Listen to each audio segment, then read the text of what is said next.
Hi friends, welcome to அம்மாவின் சமையலறை கோயம்புத்தூர் சமையல். வாங்க இன்னைக்கு ஹோம்மேட் சாக்லேட்ஸை எப்படி செய்யலான்னு சொல்லி பார்க்கலாம். இந்த சாக்லேட்ஸ் கடையில் ரொம்ப காசு கொடுத்து நம்ம வாங்குற மாதிரி இருக்கும். ஆனால் இது வீட்லேயே ஒரு 10 நிமிஷத்தில் குறைஞ்ச செலவில் நம்மளே செஞ்சு முடிச்சிடலாம். நான் இன்றைக்கி பிளெயின் ஒயிட் சாக்லேட் தான் செய்ய போகிறேன். அது செய்கிறதுக்கு ஒரு ஒயிட் சாக்லேட் பார் எடுத்து வச்சுருக்கேன். டபுள் பாயிலிங் மெத்தடில் தான் செய்யணும். அது செய்கிறதுக்கு ஒரு பாத்திரத்தில் தண்ணி வச்சு தண்ணி நல்லா கொதிச்சதுக்கப்புறம் மேலே ஒரு பாத்திரம் வைக்கிறேன். மேலே இருக்க பாத்திரத்தில் ஒரு சொட்டு கூட தண்ணி இருக்கக்கூடாது. நம்ம எடுத்து வச்சுருக்க சாக்லேட் எல்லாத்தையும் இதே மாதிரி கட் பண்ணிட்டு சேர்த்துக்கோங்க. ஒரு 2லேருந்து 3 நிமிஷத்துக்குள்ளே எல்லா சாக்லேட்டுமே நல்ல மெல்ட் ஆகி வந்துடும். ஒரு கரண்டி வச்சு ஃபுல்லாக நல்லா கலந்து விட்டுருங்க. கட்டிகள் இல்லாமல் ஃபுல்லாக நல்லா மெல்ட் ஆகி வந்ததுக்கப்புறம் நம்ம எடுத்து வச்சுருக்க மோல்டில் எல்லா சாக்லேட்டையுமே சேர்த்துக்கலாம். நல்லா கலந்து விட்டுட்டு கீழே இறக்கி வச்சிடலாம். இறக்கி வச்சுட்டு மோல்டில் நான் சேர்த்துக்கிறேன். நான் இன்றைக்கி ஒரு 4 மோல்டு எடுத்து வச்சுருக்கேன். 4 மோல்டுலேயுமே சாக்லேட் சேர்த்துக்கிறேன். நான் ப்ளெயினாக தான் சேர்க்குறேன்.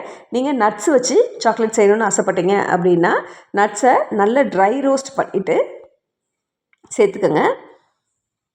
கடைகளில் பாதாம் சேர்த்து பாதாம் சாக்லேட், கேஷ்யூ சேர்த்தா கேஷ்யூ சாக்லேட்ஸ்ன்னு சொல்லி ரொம்ப அதிகமாக காசு கொடுத்து வாங்குற மாதிரி இருக்குது. இதே நம்ம வீட்டிலையே நம்ம இதே மாதிரி செஞ்சு கொடுக்கலாம். இது மாதிரி எல்லா மோல்டுலேயுமே இந்த சாக்லேட்ஸை ஊற்றுனதுக்கப்புறம் ஃப்ரீசரில் ஒரு 10 நிமிஷம் வச்சு எடுத்துக்கோங்க. ஃப்ரீசரில் வைக்கும்போது ஸ்ட்ரெயிட்டாக வைங்க. பாருங்கள், ஒரு 10 நிமிஷத்தில் சாக்லேட் எல்லாமே ரெடி ஆயிடுச்சு. இதை டீமோல்ட் பண்ணிடலாம். டீமோல்டு பண்ணுறதுமே ரொம்ப ரொம்ப ஈஸி.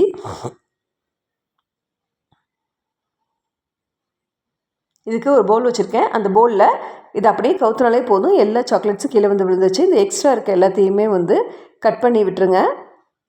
நீங்கள் பிஸ்னஸ்க்காக பண்ண போகிறீங்க அப்படின்னா சிசர்ஸ் வச்சு கட் பண்ணுங்கள். இல்லை வீட்டு யூஸுக்கு தான் அப்படின்னா இப்படி கை வச்சு கட் பண்ணாலே ஓகே தான்.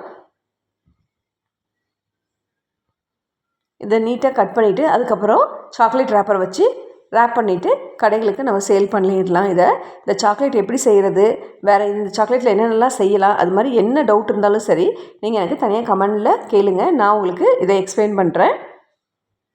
அம்மாவின் சமையலறை கோயம்புத்தூர் சமையலை சப்ஸ்கிரைப் பண்ணாமல் இருந்தீங்கன்னா சப்ஸ்கிரைப் பண்ணுங்கள். மறக்காமல் ஆல்கிற பட்டனை ப்ரெஸ் பண்ணுங்கள். அப்போ தான் நான் போடுற எல்லா நோட்டிஃபிகேஷனுமே உங்களுக்கு உடனே வரும்.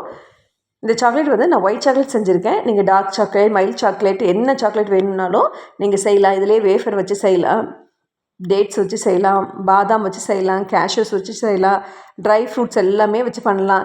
எந்த நட்ஸ் வச்சு செய்கிறதா இருந்ததுன்னா நல்லா ட்ரை ரோஸ்ட் பண்ணிவிட்டு அதுக்கப்புறம் நட்ஸை உள்ளே வச்சு சாக்லேட் பண்ணுங்கள்.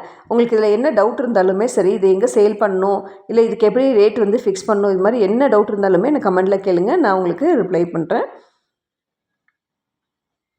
இதே மாதிரி நீங்களுமே வீட்டில் செஞ்சு கொடுக்கும்போது பிள்ளைங்களுமே ஹாப்பியாவாங்க, உங்களுக்குமே ஒரு சந்தோஷம் இருக்கும். தேங்க்ஸ் ஃபார் வாட்சிங்.